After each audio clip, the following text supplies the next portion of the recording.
Hi, and thanks for tuning in again. You know, if you're anything like me, you will have noticed that ever-evolving trend in car colours and new colours the manufacturers use to try and encourage us to buy their vehicles as opposed to somebody else's. I'm sure if you look at any car dealership, car park, or even in your own shop, you will have seen an example of these deep, vivid, very intense red colours that catch your eye, particularly in sunlight. Now, if you've never been faced with one of these repairs before, I guess the question you will have is, how am I going to repair it? What system do I use? What is my repair process? Some of our competitors choose to approach these kind of colours using a three-stage system. But to be honest with you, that doesn't always give you the right depth of colour or the intensity that you need. At Axalta, our process involves using a tinted clear layer, which gives us that real vivid, intense, deep colour that we need to produce the invisible repair.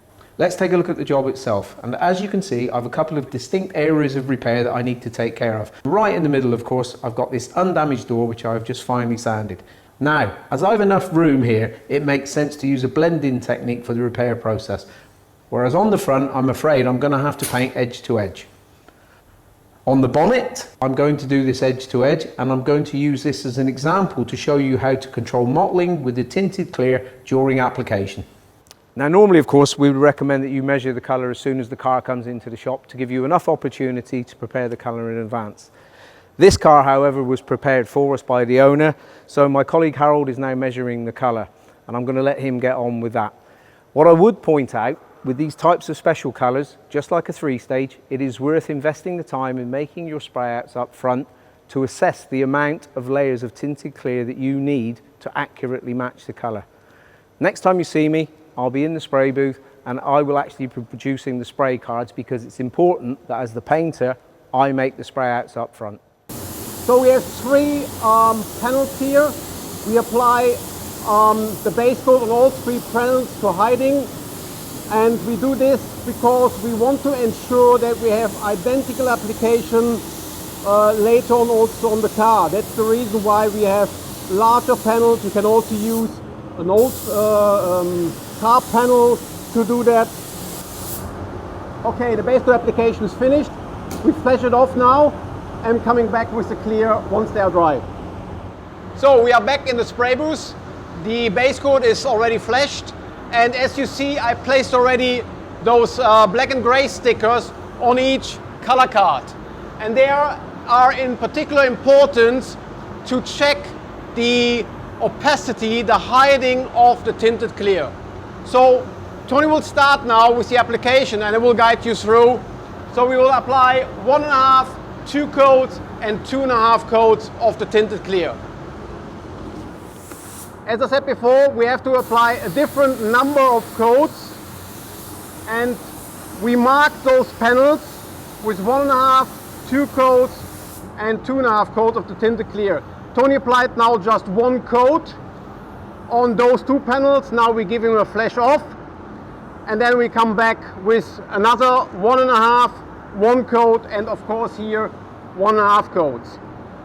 The clear coat is adjusted, as we also will adjust it later on the car, of course, and make sure, depending on the size of the repair, that you also have a slow adjustment in order to be able to merge into together the tinted and non-tinted clear. But that we also will explain later on when we do the actual repair.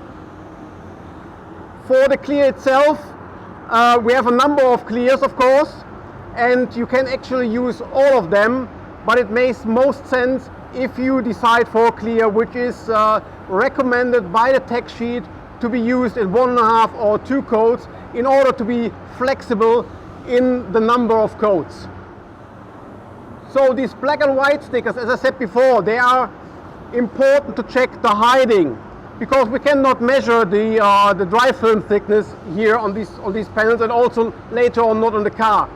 But to guide us through for the repair, in particular when you have an edge-to-edge repair, then it's also, we can compare how is the hiding. Are we on the right side of film build? Tony is applying now the next layer of the tinted clear. So as I said before, here now we apply in one operation 1.5 coats. So one thin coat followed directly by a full coat. Here also another one full coat, and here finally also 1.5 coats to finish the 2.5 coats as such. We will compare later on those three panels to each other and show you the difference, that you really can see what is the influence of different film builds to this tinted clear. How it influenced the color, how it influenced the brilliance of the color, the depth and the final result, because it's very important to see, to understand really what it's about. Now here are the cards I produced earlier, and as Harold has already told you, applying the clear in a different number of layers can have a direct influence on the colour itself. And I hope that you can see that it goes from a yellowy orange tone and it increases in saturation as we get through to the one with 2.5 coats of clear, where it actually becomes deeper, darker, bluer, redder. I've made my choice and I'm actually going to take this one with 1.5 coats, which matches the car best. Finally, after all of that preparation and taking the time to produce the spray out cards up front to check the colour, I'm now ready to start spraying the car. To help you follow what I'm doing, I'm again using the arrows. Now my plan, because I have enough room available here, is I'm going to use the blender to help me. And it's not so much with capturing the overspray of the base coat, which of course it will do, but it's more to help me have a nice uniform substrate here later on for a clear coat application. Remember, with the blender, if you're only doing a small repair or your repair size is limited, it's not necessary to use the blender. One other word of caution. These colours have a very coarse effect aluminium in them, and if you flick the gun around too much, you will cause a transfer of the pigment too far down the panel and you'll actually give yourself a problem. So, having sprayed the blender, base coat application starts here, over the repair, connecting the base coat and the blender together to give me that nice uniform substrate and no openness or coarse structure which will show through in the clear later. I will then finish with a light or effect coat coming out as far as the orange arrow. Before then moving down this car as normal in 1.5 coats, applying my base coat as I go. Yeah. Finally coming round onto the bonnet itself, where again it's a normal application but to the whole panel. One thing I would say to you though at this point, don't be too surprised if you see a slight colour difference where you've made the blend on the side. The base coat itself is not the colour as such in this case, it is part of the colour build up, and the tinted clear is there to help you get to the final position. That's a lot to take in. Let me go and grab my mask and my spray gun, and it's time we got the job done.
Now before I start application of the tinted clear, I'm just going to take a moment to pause and think a little bit about what I'm going to do. And for me, the important thing is to concentrate on distance to the object and overlap. And the reason is I want to avoid oversaturated or over-concentrated areas, which could lead to, in the case of the hood here, mottling as an example, the formation of a stripe in the middle here, or even as I'm going down the side, banding. Right, so just as I promised you, you can see that the base coat has this slightly strange orangey light look. But don't be concerned about that, because we're going to fix that now with the tinted clear. That's the whole reason that we use the tinted clear. With regards to tinted clear, follow the formulation given in the colour tools. And it's vitally important that when you add your clear coat additive to the clear, that you stir it immediately and thoroughly to prevent the formation of specks. Because if you get specks on the job, it's going to ruin the whole thing, believe me. With regards to adjusting the tinted clear, at the same time, adjust your untinted clear, use the same speed of adjustment, and I would always suggest using a slower adjustment. And the reason is that you want to give yourself enough time that you can bring the two together in a closed, uniform film. Take a pair of identical spray guns and you're ready to go. If you join me in a few minutes, I'll show you the process and I'm going to describe it using the arrows. So that was a little bit on the general application rules that you need to follow as you're applying the tinted clear. Now we come to the slightly more tricky part, the blending into the adjacent panel. And the first and most important thing you need to remember is you must always go beyond where you have blended the base coat. In this 1.5 coat process that I'm going to use on this car, my first coat of tinted clear will come to the large red arrow, before my second coat will go a little bit further to the smaller red arrow. I will then change my pot, taking my untinted clear, and I will merge the two surfaces together to give me one continuous film. I will go around the rail, and in addition to that, to help me with polishing later on, if I need it, I'm going to apply a half a coat more of untinted clear to the complete job. The other reason that I like to finish with untinted clear is on the pillar here. If I was doing a fade-in or a blend-in job, I would want to always finish with untinted clear so that I can then use directly my fade-out thinner. Finally, before I start application of the tinted clear, I want to just take you back to earlier in the film where Harold was talking you through the process where I produced the spray out cards, and he explained to you the importance or the influence of the different layers of tinted clear giving us the colour position. Now, as you can see, I have here a guide as to how much tinted clear I need to make the colour right. My target is to make this sticker look like this one. And if I can do that, I know that I'm going to have the right colour at the end of the job. Just one additional piece of information, guys. Avoid overlapping on panel edges where you might get a fat build-up or you might get a run. Because if you get that, it will be too dark and you'll never ever polish it away. Time I got the guns and got the job done.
Well, that's it, all done. Let's just have a quick look.